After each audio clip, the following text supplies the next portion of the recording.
लक्ष द्या समोर. तर विद्यार्थी मित्रांनो, आजच्या घटकामध्ये आपण घड्याळ वाचन याच्यामध्ये 3 प्रकारच्या वेळा आपण समजून घेणार आहोत. पहिली म्हणजे मध्यान्ह वेळ. आता मध्यान्ह वेळ म्हणजे काय रे, तर दुपारी 12 वाजता ची जी वेळ असते किंवा दुपारी जेव्हा 12 वाजतात तेव्हा मध्यान्ह झाली असे म्हणतात. आता आपल्या घरामध्ये आपले आजी आजोबा आपल्याला नेहमी सांगत असतात की दुपारी 12 वाजले म्हणजे सूर्य डोक्यावर आला की काय होते, मध्यान्ह होते. आपले आजी आजोबा असं आपल्याला सांगतात. मग ही मध्यान्ह वेळ आपण लक्षात ठेवायची की मध्यान्ह वेळ म्हणजे दुपारचे 12 वाजताची वेळ असते ती मध्यान्ह वेळ असते.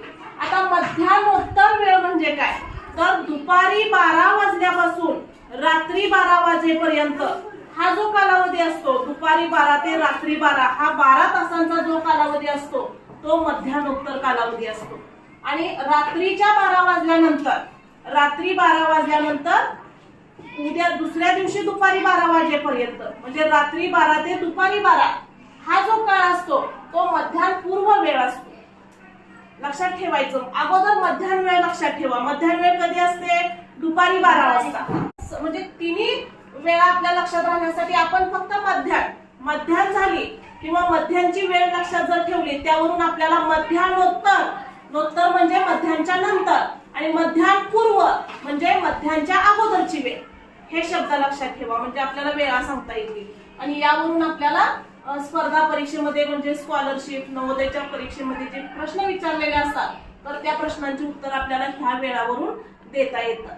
तर आपण घड्याळामध्ये बघूया. आता याच्यामध्ये किती वाजलेत रे, 12 वाजले. म्हणजे ही कोणती वेळ आहे, या तिन्हीपैकी मध्यान्ह वेळ आहे. आता 12 नंतर जर समजा आपण इथं वेळ आपण दाखवूया.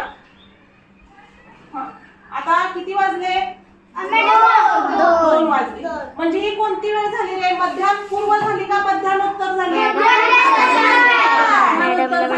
दुपारी 12 ला मध्यान्ह झाली होती आपल्या घड्याळामध्ये.